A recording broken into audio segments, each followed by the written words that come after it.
Portion my son sa point B. The definition of love, my son. Then definition of love, my son, which is love suffers long, love is kind, it is not jealous. Love does not brag and it is not puffed up. It does not behave becomingly. It does not seek in all things, my son. And salamat sa Ginoo, my son, atong gugma, my son, dili siya kinakalingon. Kaya may gugma ta ngadto sa espirituhanon nga bahin, my son. Kaya salamat sa Ginoo, ginasigta ang kagigugma ay ta sa matag usa diya sa saman, diya sa connection ay which is diya sa espirituhanon nga bahin, my son. Kita may gugma diya sa unod nga bahin. Although kasi mangibog man ta, my son, pero dili siya kanang atong limitahan, my son. Mga salamat sa Ginoo, my son, nga ang gugma jud, my son, dili siya never falls away, my son. Mga salamat sa Ginoo, doon natin gugma sa matag usa. Doon na jud ang tatay pakingabitay adto sa uban, my son.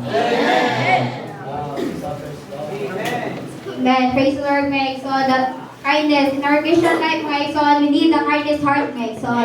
So that, my son, we can shepherd the young people, my son.